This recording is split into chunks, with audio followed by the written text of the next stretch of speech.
Okay, let's get started. Perfect. Thanks, Anne. Well, thank you for having us. My name is Cedar Rose. I'm the State Assessment Director with the Office of Public Instruction. Today, I'm joined by quite a few of my team members. I have Erin DeGraw, who is our General Populations Assessment Specialist. She oversees our science assessment, our MSA, and then also helps support with MAST. We have Dylan Conway, who's our Special Populations Assessment Specialist. He helps support our access for ELLs, our alternate access for ELLs, and then both of our alternate assessments, our MSAA, which is our alternate ELA and math assessment, and then our AMSA, which is our alternate science assessment. And then we have Tressa Gravely. If you've had anything to do with MAST, I'm sure you've spoken to Tressa in the last year. She is our lead assessment specialist with MAST. So today what we are going to present on is we're going to talk about MAST, and we've really designed this presentation specifically tailored to our special education community. It comes at a really nice time because we've had the last month of testing to really get a feel of the questions that we've heard from the field, especially related to special education. How are we serving those students? What does alternate eligibility look like? So we really want to make sure that we're using this time to dive into those topics that specifically pertain to special education. And at any time, we really want this to be interactive. So come off mute, ask questions, clarify wherever you need, because we just want to make this a really productive and learning time for everyone. So with that, we're going to go through a quick icebreaker. Like I said, we really want to use this as a time to gain a sense of community, answer and ask questions as much as possible. I'm really going to take you through a quick state assessment overview to show, I know that it feels like a big year of change, but I also want to share what is staying the same this year as well. So you have some sense of continuity in this big year of transition with MAST. We're going to talk about MSAA and MAST and what pertains when that alt eligibility and transitioning between alt and general assessment and what that potentially looks like. Erin's going to take us through some misconceptions we've heard with the MAST. Like I said, we've had a month of hearing from the field and we've picked up a few of those things that we've heard constantly. So we're going to talk about the things that we've heard and you're going to help us address those. We're going to talk about the instructional cycle, how we support. We're going to talk about score reports, and you'll be able to see what our students and our teachers are receiving on a weekly basis with MAST, which is one of those really exciting components. We're going to brainstorm some solutions for the challenges that we have talked about, and then we want to share some engagement opportunities. One thing that we love about the MAST assessment is it's really been by educators for educators and have really involved the Montana educational community from its beginning about 3 years ago when we first started this process. So to get us started, we just have some easy breakout or easy icebreaker questions to begin with. So first question, if you could play any musical instrument, what would you choose? Any musical instrument. You can go ahead and drop that in the chat.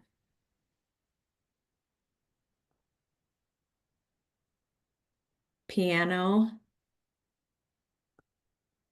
Ooh, drums, that would be a good one.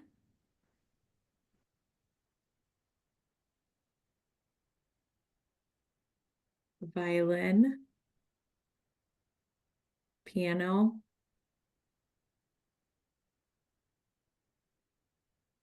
a kazoo. I think I was in a parade that had a kazoo band. It was a lot of fun. Guitar. I feel like a guitar is a good one because it travels well. I feel like there's a lot of great movie scenes with like campfire guitar. Mine is a piano. We have a piano in our house that I don't know how to play, but it looks really pretty. Guitar, a lot of guitars. Okay. Next one. If you could have any superpower, what would it be?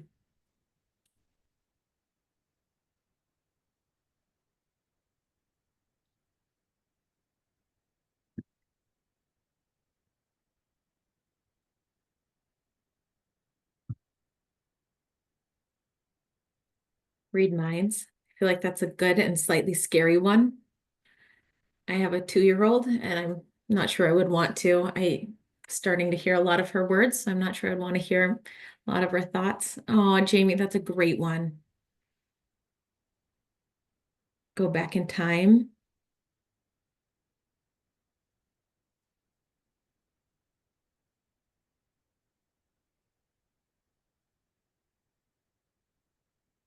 10 of myself. Yep.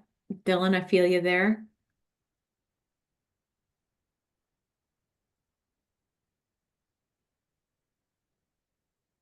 I wish we all had this superpower to teach all kids to read. That wouldn't just be, I love that one. All right. And then our last fun one is if you could travel anywhere right now, where would you go?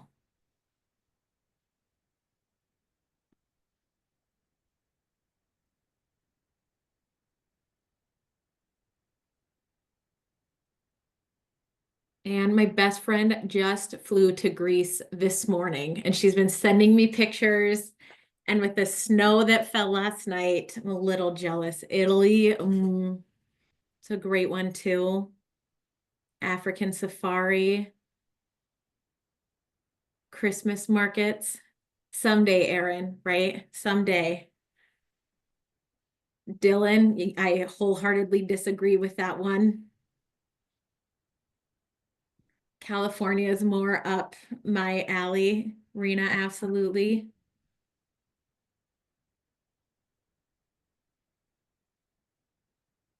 Personally, I'm a native Montanan, but boy, that first snowfall, and I always remember that for quite a few months a year, I don't love living in Montana, Key West, and I feel like a lot of you have very similar vibes as I do with that little warm weather. All right, with that, we're going to dive into one that's more MAST specific. So now that MAST is operational, we've been in our testing window for over a month. We would love to hear what are some of the continued challenges that you've experienced, that you've heard from your staff, that you've seen with your students. What are some things that continue to be sticking points now that it is up and running with all of our students? And go ahead and drop those in the chat. And we're going to come back to these at the end as we have a little bit more context under our belt, and we can see if we can problem solve through these.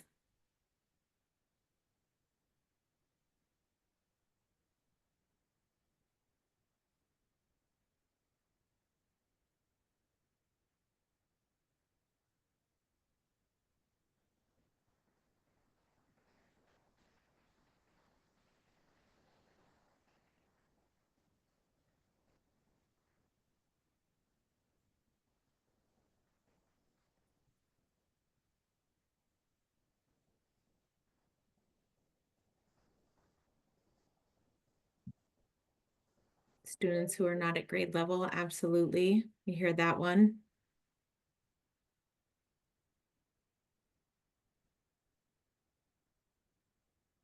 And if you have some that come up throughout presentation, go ahead and drop them in the chat. Like I said, we really want to make this a space where we can problem solve and help support, and we're going to come back to those a little bit at the end. So if you have some that you don't feel comfortable dropping in the chat, feel free to just jot those down as well so we can start problem solving through those.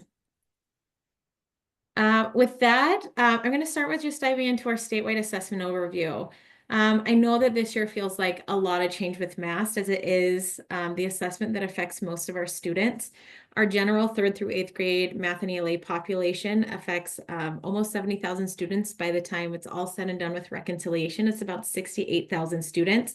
So MAST feels like a big lift for our schools. MAST is administered in 300 districts statewide. So about 100 of our districts aren't administering MAST because they're high school or they're not qualified because they don't have students in those grade levels. So MAST does influence a lot of students. So when we're going through this big change, it feels like a lot is changing. But I want to share with you some of the things that aren't changing and that are going to be continuous this year. So with MAST, we are moving to those 4 testing windows. We are very close to wrapping up that last testing window, or that first testing window. This Friday will be the last day of testing for our first window.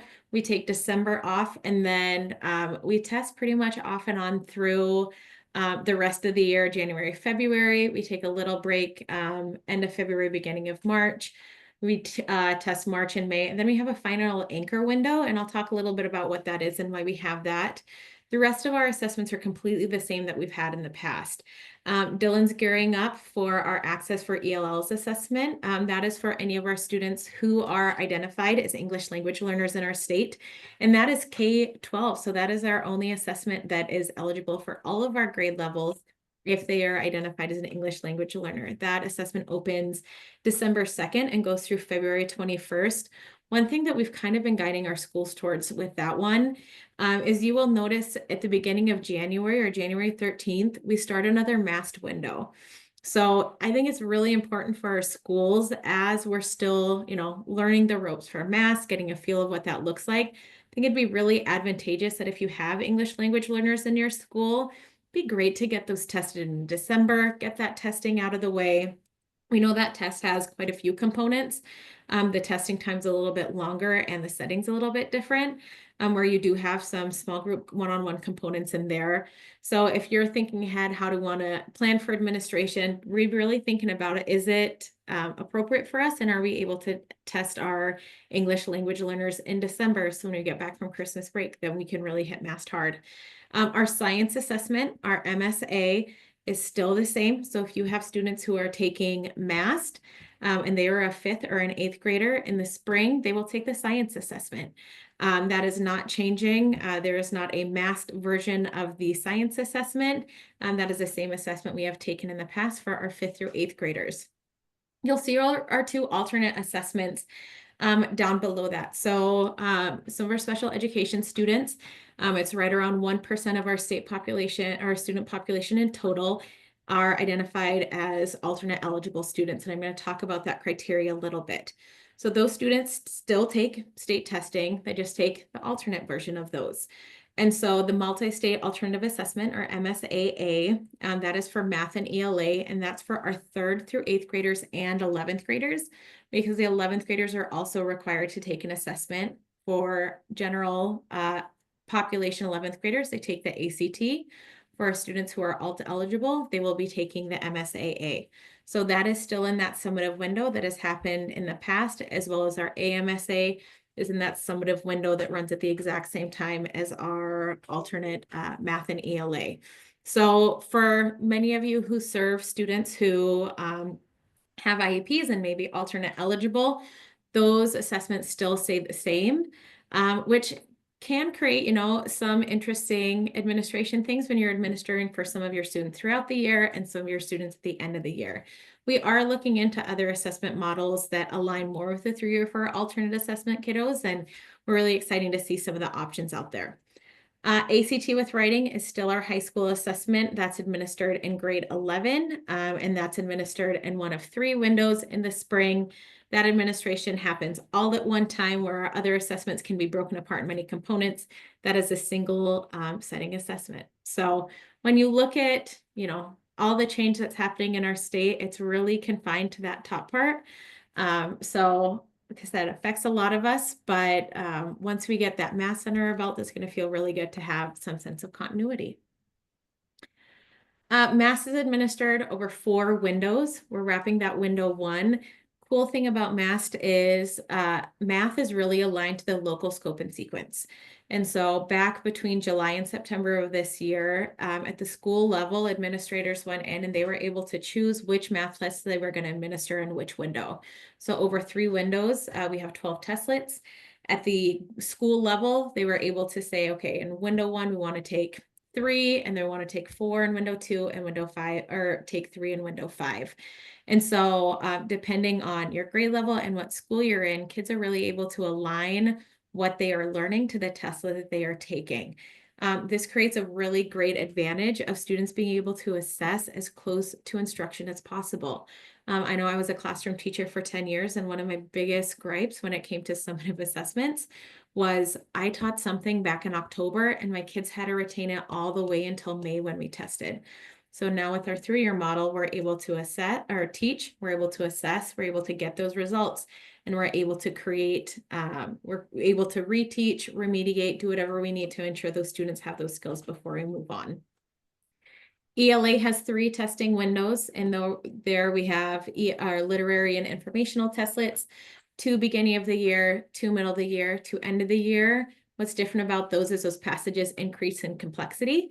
And then you will notice in window 2, they have a performance test. So students get to write on a prompt. Those are sent away to be hand scored. So those are scored by humans, and then we get those score reports back. We put those very intentionally in window 2. So teachers can get those score reports back, see how their students are doing, and provide continued writing instruction before those students leave and go on to the next grade level. This window 4 is called our anchor testlet. What we heard from our 2 years of piloting and field testing is that teachers wanted those testlets as small as possible. In any healthy assessment, you have to do field testing, you have to do additional research. So to make sure that those testlets during the windows were very short, we put all of those additional things into a single testlet at the very end. So when we get to window 4, each student will take one testlet. It could be an ELA testlet, it could be a math testlet, and it's really like a wrap-up testlet. So it's short, under a half an hour, and that's going to ensure that MAST is able to develop and be healthy and that we're able to get all the information we need to serve not just as, formative assessment that provides us information throughout the year, but also check that box of state and federal accountability that we know we have to have. So that brings us to where we are. So right now we are in our last week of testing. Testing closes on November 22nd, which is Friday. So our team is diligently making sure that schools know where they are with testing, making sure they have all the supports that they need. Students are taking however many math testlets were scheduled for them, along with those 2 ELA testlets. We're going to talk about score reports a little later, but the cool thing about MAST is score reports are delivered the Thursday after the week the students test. And so we've already gone through, I think it's 3 rounds of testlet score report delivery. So when you think about one of the other major concerns of summative assessment, where we got those score reports back, at the very end of the year or in the summer and the fall, and we couldn't do anything with those, we have already empowered our educators with the information based on what those students have learned this year, and they're able to go ahead and they're able to use that information to guide instruction. With that, I will just pause. I know it was a really quick overview I presented last month as well, but any overarching questions on MAST before we talk about identifying students?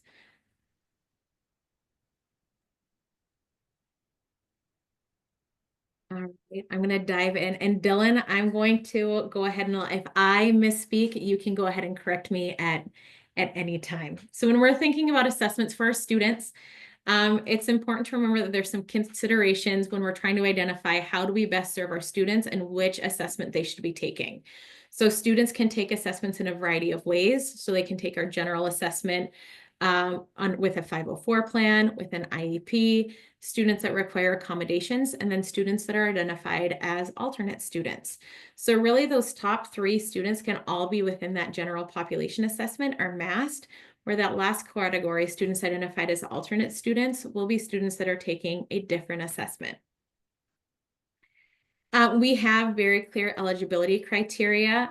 Anne went ahead and linked this presentation that has a link to this document, and I think we'll get that out to you. This is also available on our OPI assessment website. This is a really clear eligibility criteria for thinking about making decisions regarding alternate assessments. Alternate assessments, they are part of federal ESSA requirements. ESSA requires that 1% of your state population or less are identified as alternate assessments. And so we want to make sure that we're providing those clear parameters of how do you help identify, how do you support those students, and what is the eligibility criteria. And I'm going to briefly go into this. Obviously, if you have additional questions, Dylan is a great resource to reach out to. If you're thinking about, well, we have the student, what's the situation? Between Anne's team and our team, we're more than happy to support. Just a few overarching guidelines when we're talking about determining eligibility. There's few key points that go into those. So first of all, we have to make sure that student records indicate a disability or multiple disabilities that most significantly impact intellectual functioning and adaptive behavior. So we have a high impact disability or multiple disabilities. Along with that, the student would be appropriately challenged by the goals and instruction linked to enrolled grade level state standards. So grade level state standards would be extremely challenging. The student requires extensive, repeated, or individualized instruction and support that is not temporary or transient in nature. And then the student and then we have to ensure that the student uses substantially adapted materials with individualized methods of accessing information and alternate ways to acquire, maintain, generalize, demonstrate, transfer academic skills, or transfer skills across academic content. So when we think about identifying a student that qualifies for an alternate assessment, all four of those criteria have to be met. They have to be met within the IEP team has to be together to do that. They determine eligibility for those alternate assessments. When we think about that, if they are eligible for one alternate assessment, they're eligible for all alternate assessments. So if you think a student is like, well, we're kind of on the fence with reading, but they're at grade level for math, it's really a key indication that that student should not be eligible for an alternate assessment. There's a really clear workflow worksheet within those alternate eligibility guidelines that are in that link to the document that Ann wrote. This is just a quote that I pulled from our key eligibility. The decision to move a special education student to an alternate assessment does have significant implications for the path that that student will take in their K-12 career. It's really saying that that student is not able to participate in the general education curriculum, even with provided accommodations. The student who participates in the alternate assessment requires a modified curriculum. So when we think about most of our special education students are able to participate in the general curriculum with supports with those accommodations, those alternate students are saying they need a modified curriculum. I'm not going to go through all of these, but here's a list of reasons that are not appropriate for saying a student is eligible for an alternate assessment. Like I said, you have the link to all of this in the slides or in the link that Ann provided to you. But if you're ever on the fence about does this qualify or not, this is a very great list to look at. And then one thing that we've heard about MAST, which is really interesting in a through year, is a few of our schools have gone through and they've gone through their eligibility and they've decided some of our students are not eligible for their alternate assessment anymore, which is great. I always think about MAST as a good time. I think about moving, right? When you're moving, you really want to think clean out the closet before you move. I think MAST is a great time to think through our practices and really evaluate how we're moving serving students moving on. So it is absolutely appropriate that if an IEP team determines that a student's no longer eligible for alternate requirements, the IEP can be amended to change. Once that IEP is amended, the student will be eligible to take MAST. It needs to make sure that that IEP is amended, that in that IEP portion, that it says that that student is taking MAST and that IEP is locked. There is a little overlap time in IEP sometimes. So if you have a change that happens within the window and you're not seeing that student in the portal, reach out to us and we can make sure that student gets in there. One thing that we want to be aware of in the spring, that if we are getting towards, I know that spring is a big time for IEP amendments, when we have those annual renewal cycles. If you get into the spring and that student has already taken the ALT assessment, the MSAA, and then they change to the general assessment, they would not be eligible for MAST this year. So Montana has a very strict no double testing policy. So if a student has already taken their summative assessment, which would be the MSAA, we would want them to wait to start taking MAST until the following year. So just something to be aware of if you have a student who you're like, yep, they should be within MAST taking that general assessment, and that happens in May. Let's go ahead and let's wait to start MAST until the following year. And just a few key things. This isn't in the slides, but I pulled this off of something that Danny McCarthy had shared with me when we're talking about inclusion, just for students in general. And this kind of hits on some of the things that Erin has. Erin's going to share with our misconceptions. Really our students who are within taking MAST, students that have IEPs, 504s or not, should really be included with that general curriculum so they can meet the educational standards that are set within the state and set within the school. So I bolded some of those key ideas there where it's educated students with IEPs, 504 should be educated with students who are non-disabled.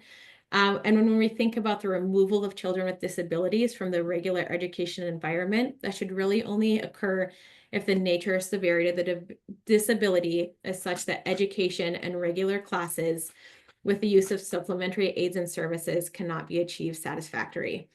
And when we think about supplementary services, those should be provided in conjunction with regular class placement. With that, I'm going to hand it over to Erin. I think since we have a small enough group, Erin, are we just going to kind of think aloud with these activities? Yeah. Perfect. That'll work. Great. Okay. All right. Good afternoon, everyone. Thanks again for joining us. So this next part, MAST misconceptions. As the assessment team, we field a lot of questions from the field, and many of those questions have been related to IEPs, special ed accommodations, et cetera. So we compiled a list of what we're calling MAST misconceptions. And what we'd like to do is just go through some of these that have come up, have you think through why is it a misconception and how can we help troubleshoot, problem solve, think this through to support the field a little more. So I'm going to ask that everyone come off of mute. You don't have to show your camera, but if you can come off of mute so that you're ready to share as we walk through this, that would be great. So we were going to do this in breakout. So the first one is kind of an example one. So we want to think what's causing that misconception and then what can we do afterwards. And we'll give you a link to the doc if you'd like it to follow up later. So our first misconception is all students. Oh, thank you, Jamie. If you want to pop your answer in the chat, that would be great. So misconception one, all students with accommodations must test in a separate setting. What do you think about that misconception? Do you hear it out in your districts? What are your thoughts? I don't think so. Like some students they might need, but some students they feel comfortable being in their classroom. Okay, great. Thank you, Rena.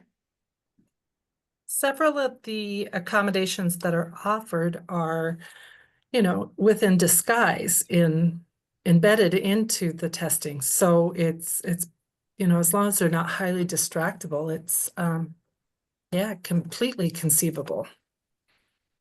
Great.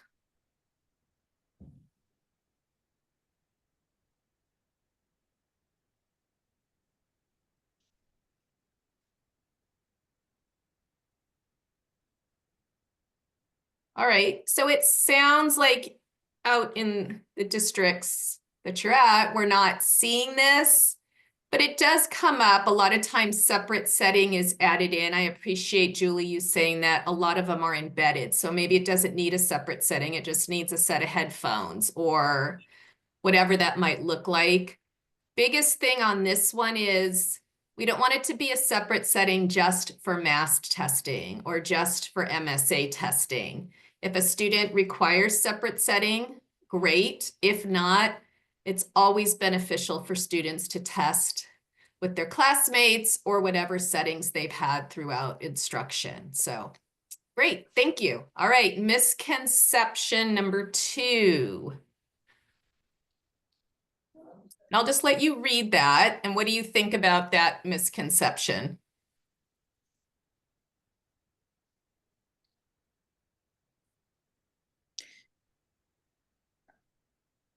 They can take the general assessment in the classroom.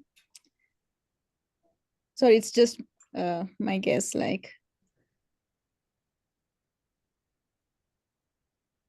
the alternative they'll be doing in a separate setting, but the general assessment they can take along with other pairs.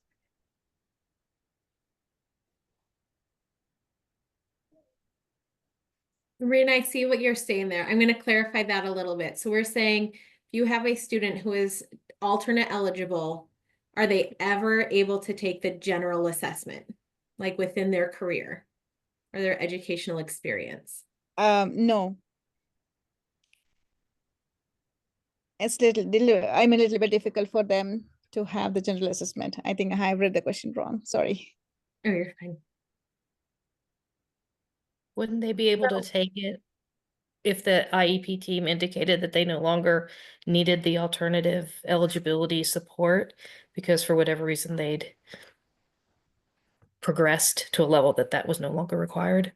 And then they just have to wait to the new school year if they'd already tested in the alternate this year. Sorry to interrupt. I had a student who has been under the alternative eligible criteria, but now the student is taking the MAST test like how other students are doing it with the general education setting. Great. And thank you for that, Lynn, and clarifying that. And I think we've actually seen a lot more of that this year than we ever have before. I know that one thing we've talked like with the math, there's been a lot of situations that have, with anything that we're doing multiple times throughout the year, things are coming up more. And this is not something that we thought we would have to address, but even within our first window, I think there's been a lot more reflection on what are our students capable of. And I think that's been a great conversation that we've heard from the field and that we really like to see is, supporting students to be able to take that MAST assessment because, there are many parts about MAST that make it more accessible to our students.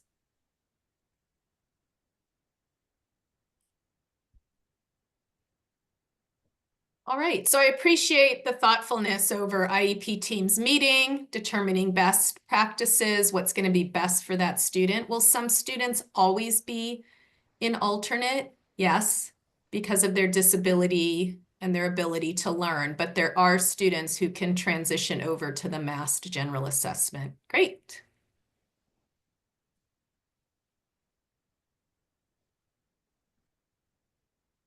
Here's one. Any student with a reading difficulty should use text to speech.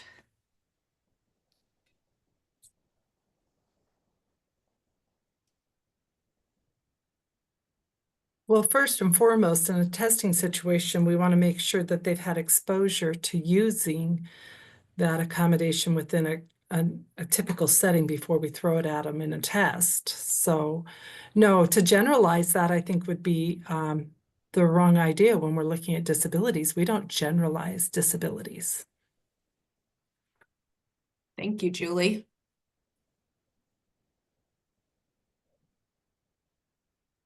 Do you mind if I follow up with you, Julie, since you shared? Why do you think this might be a misconception out in the field? Not necessarily from you, but just out there. Well, I think that people tend to see that as a way of accommodating for a child that maybe has difficulty reading, perhaps fluency, and yet it has nothing to do with their comprehension. Learning disabilities have many different looks, and this particular accommodation doesn't meet the needs of everyone. Thank you for that. Does anybody want to add on or what they're seeing or hearing?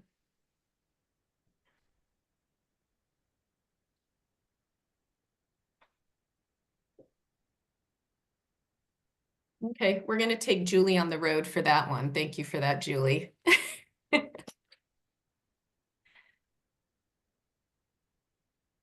All right, some accommodations should only be used just for statewide testing.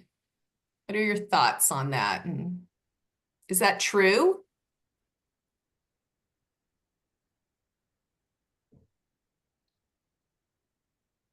We've been trained in our district that if they're not using the accommodations throughout the year, then it's not allowed on the statewide testing. Thank you, Rhonda. Thanks, Jamie.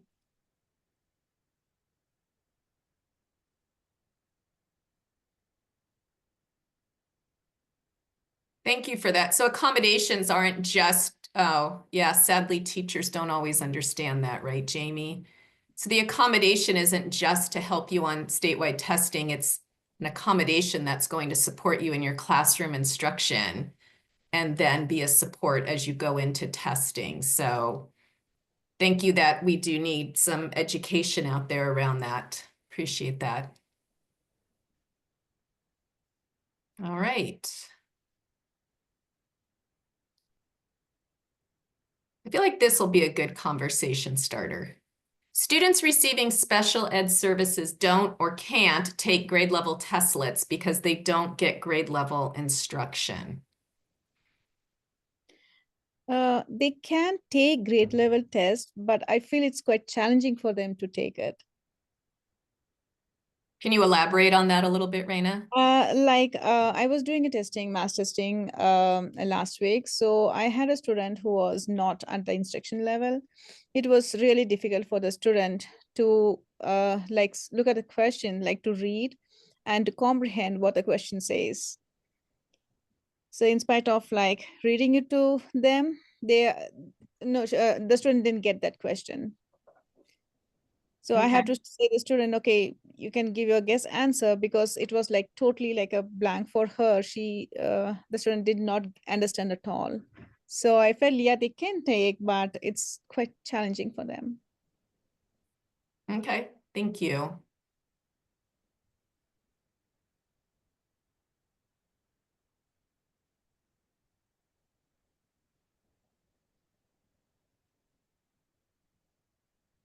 Okay, I'm trying to be quiet, but I'm not going to be.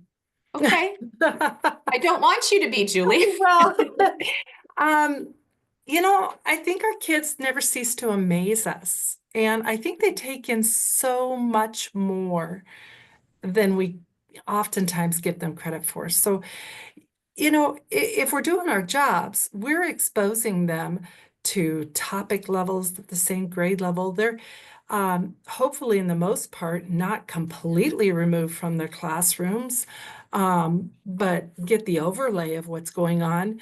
As long as it doesn't create a lot of frustration. I mean, and you can get through that with masking and other things that don't overwhelm them when looking at the test itself. But there's no reason why particular students, not all, I'm not going to broaden that, but could be exposed to this as long as we're not causing frustration. Yeah, thank you. And Jamie, in the chat, you added, I thought they had to. So a couple things coming out of this misconception is students receiving special education services, not alternate, but they're on an IEP, are general education students with an IEP getting support. So they do need to take the grade level testlets because it's expected that they're receiving some sort of grade level instruction. And Julie, I appreciate you talking about how you support that and also how the tools on the test can support that. How do we break it into manageable chunks with masking different tools, et cetera? So again, those tools aren't just there for testing, but to help students be successful. So thank you, those of you who chimed in on this one. Do we have time for more, Cedar? Do you want to? I think we're good. I think we got some, I can wrap quick at the end. All right. Students must use the same accommodations that are set in window 1 throughout the entire year. So set them and forget them. Like if there's any change in the first window, then I think we can bring a change, like for an example, for a separate setting, if they are able to take within their classroom, and still if they have the accommodation like separate setting, as you said, they can use a headphone and they can be in the classroom and they can take the test along with their peers. Thank you, Rena. And a couple people added in that you do need to meet, you need to reconvene your team. And then as Jennifer added on to that, if that's what's best for the student, then that's what needs to happen, is to reconvene that team. So thank you for adding those details in. All right, great.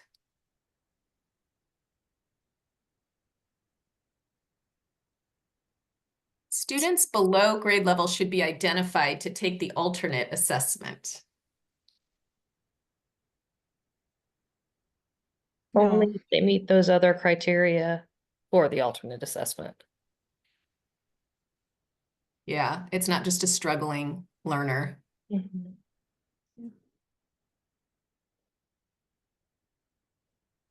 Thank you, Lynn.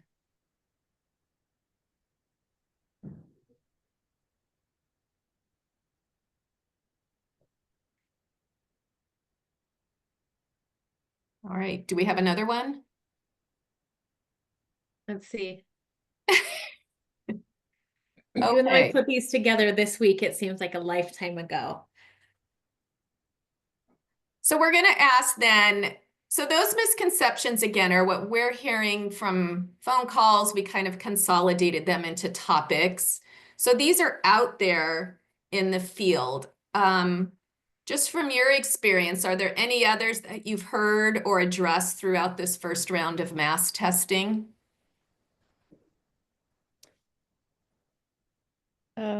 Yeah, some things I came across, like the students who are having the accommodations and they have to take only in the special SPED setting other than in the classroom. So yeah, some students might have reading goals and some students have math where they don't have reading. But it was like the students, they have accommodation, so they are supposed to take only in SPED. So I don't know how I can address that with the teachers. We saw in one district, the separate setting, they added the term if needed or as necessary. Mm-hmm. So just thinking how to phrase it perhaps. And I Yeah. think the big thing, like I know like when I was in a school district, when it came time to summative testing, like they used to pull all of the students that had that separate setting all together. Yeah. But a lot of those students throughout the school year would take tests with their general education classroom. And so if we're thinking about, you wouldn't turn on text-to-speech for a student during testing that hasn't used it the entire year. You shouldn't pull a student out of a classroom that is used to testing with their peers. You think about like, we're changing that environment for that student. So I think it goes back to the testing environment for MAST should really parallel and echo what the testing environment is for that student throughout the entire year. Because as soon as we change something for that student, like they're gonna feel different. I watched a few administrations where students are going out and testing in a separate setting and nothing else is changing for them.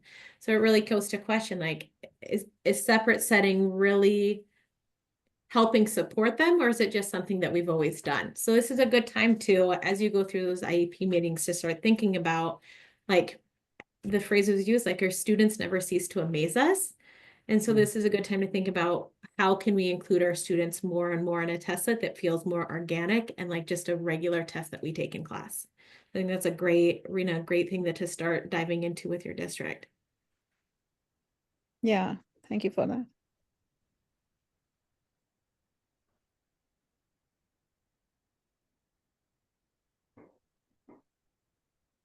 Anyone have any others that they've heard or they'd like to crowdsource with the group?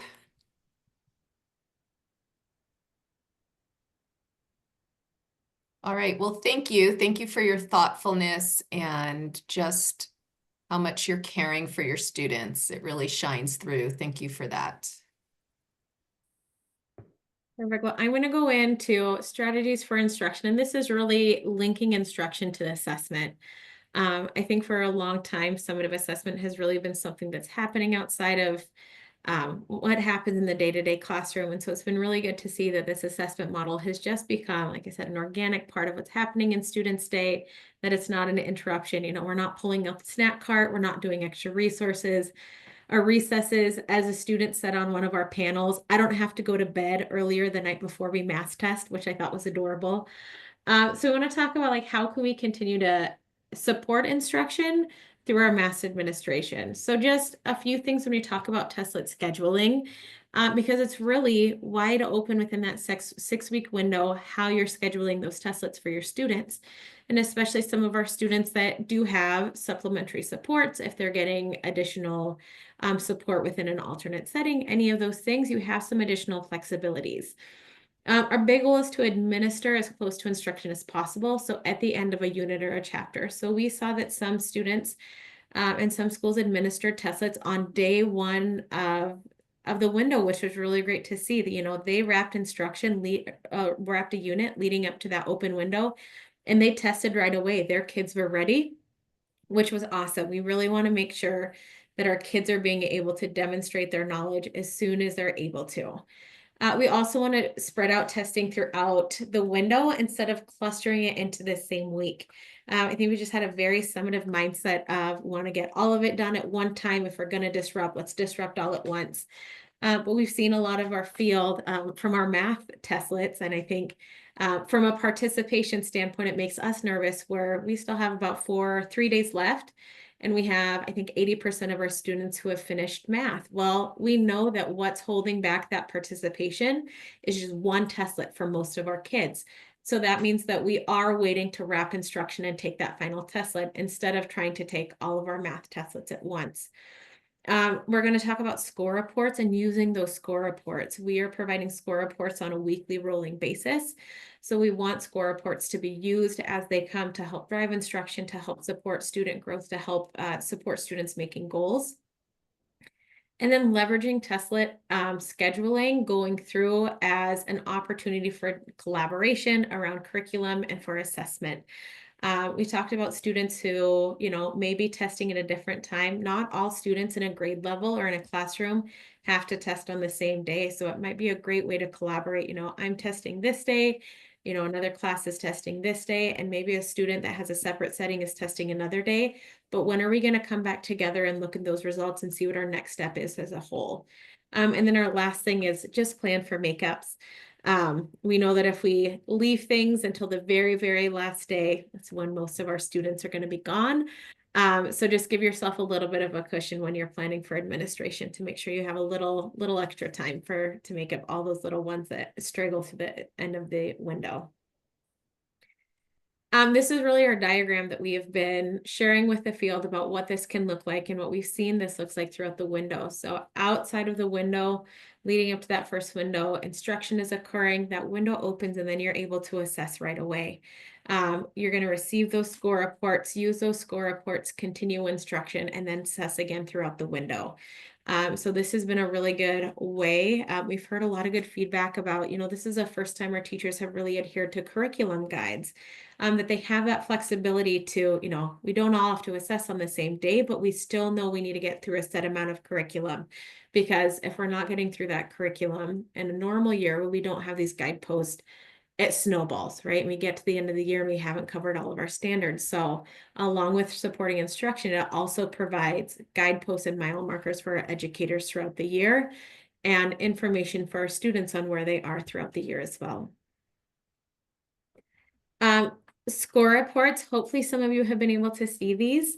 Testlet reports are available weekly. They're also in the parent portal if some of your districts are using that. If you're set up on the parent portal, parents receive score reports at the same time teachers do. That's on Thursdays.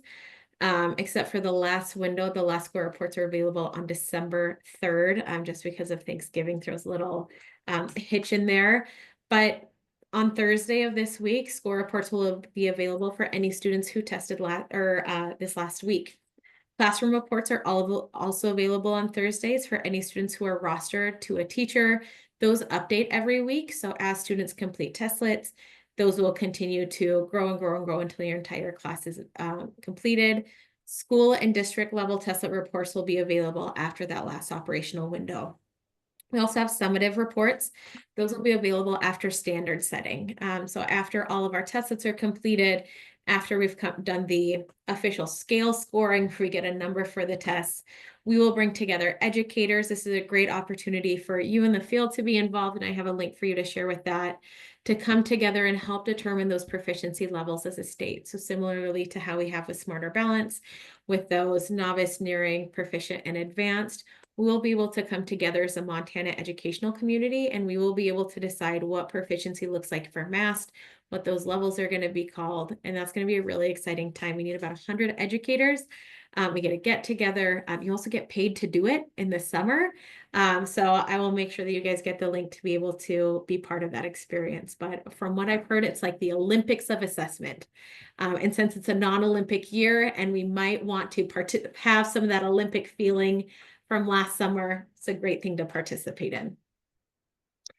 A quick overview for our score reports.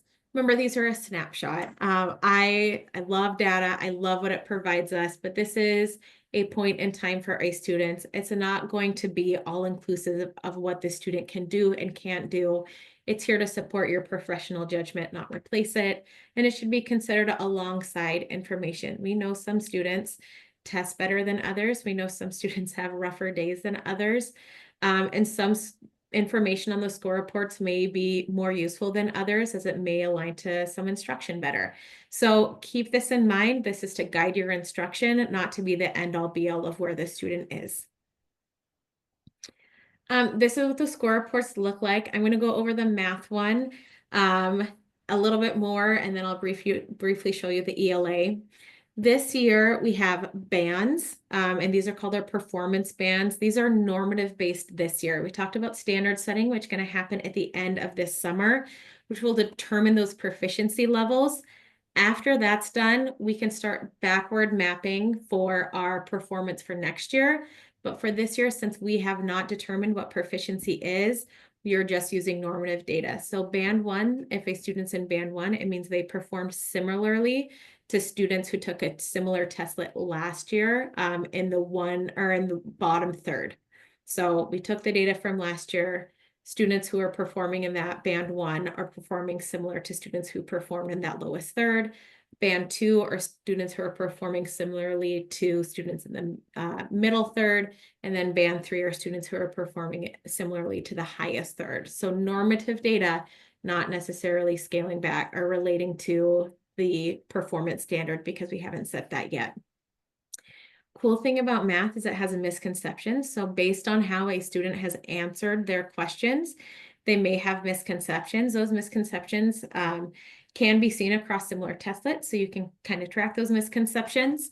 And what a great way to target instruction. If you see a few students in your class that have the same misconception, or if you have a student that keeps having the same misconception, you know you can target your instruction there. Then the great thing about these is it is providing you item level information.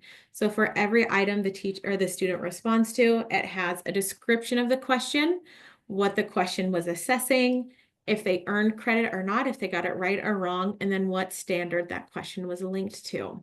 It also has up here what standard was assessed. Some testlets assess one, some assess multiple, and how many points they earned out of the points possible. So giving you quite a few different levels of information. And that's just the second part of there that has the rest of that. ELA, very similar, a few differences. They don't have the misconceptions. They do have clusters though. So those standards build into specific clusters, ideas and details, craft and structure, and then you can see the points possible and the points earned for those different clusters. One of my good friends is an ELA teacher. She shared those with her students and they are making specific goals around their clusters. And so as they go through instruction in the next 2 months, some of her students are really focusing on knowledge of language or vocabulary if they scored lower on vocabulary.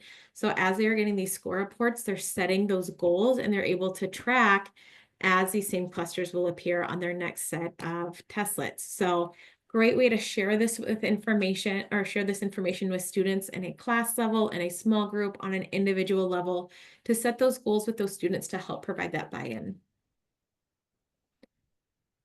And then finally, any students who are rostered to a teacher, that teacher will get this classroom report.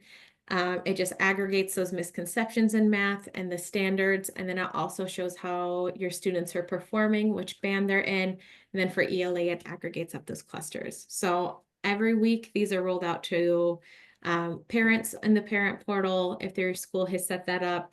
It also you're able to see these as classroom teachers if for any student who is rostered to you. With that, I know we just have a short period of time left, and I want to make sure you guys get some resources, but I just want us to think back. I know that there are some challenges that were shared at the beginning, or maybe challenges you thought of, that, you know, with MAST, anytime we change, it can be challenging. So anyone want to share any challenges you might have come up with? And if you found solutions through this presentation or some brainstorming that you have been able to do, or things that you're excited to bring back and share with your schools?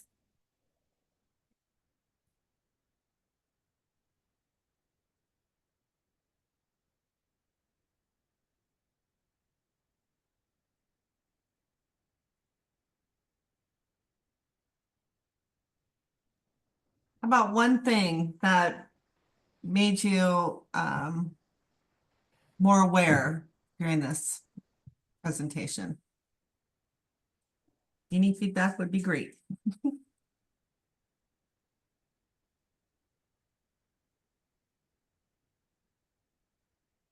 We have a tired group today. That right before Thanksgiving break. I feel like this is that hardest week. Well, hopefully this has provided you some framing around MAST to help support. And put that link in the chat. If you have any questions, feel free to reach out to the assessment team. The information's in this presentation. Anything, we have a ton of professional learning. Our next thing that we have coming up is a listening session. So we are hosting a Zoom session. The Zoom link is linked in the presentation. This is a time for us to share how the window goes with the field. And then the great thing about MAST is we have built this individually as a state. So we have a lot of autonomy about how we can change and make this better. So as you are administering, hearing from students, hearing from your schools, it's a great time on that December 4th to come in that Zoom and share your perspective, share your feedback so we can continuously make this better. And quite a few online resources. We have office hours in the assessment unit, and then we also have instructionally aligned professional learning. We had one of those sessions yesterday. It was fantastic. Talked through how do we use those score reports? How does it align to instruction? And then just my final page on here is any of the resources that I talked about. So the assessment eligibility guidelines, the standard setting recruitment form. Like I said, if you are interested in taking part of summer recruit or summer standard setting, fill that out. We'll reach out to you. It's a paid opportunity to be involved. It's an exciting time to come together with educators. We haven't set the location yet, so I can't like build up where we're going, but as soon as we set that, we will reach out. But take that link, share it with your school, share it with your educator friends, your colleagues, because that's going to be a great time. With that, any questions that you have now in the future, please reach out to the OPI Assessment Help Desk. We are here to support. We are all former educators, and we are all in this to make this assessment model the best it is for kids and educators. Have a great evening. Have a great Thanksgiving break. I know it is very well deserved, and we are here for anything that you need. I think the accommodation part has been clarified, so I think I have a clear idea about that now. Thank you for that. Yeah, of course. That's great to hear.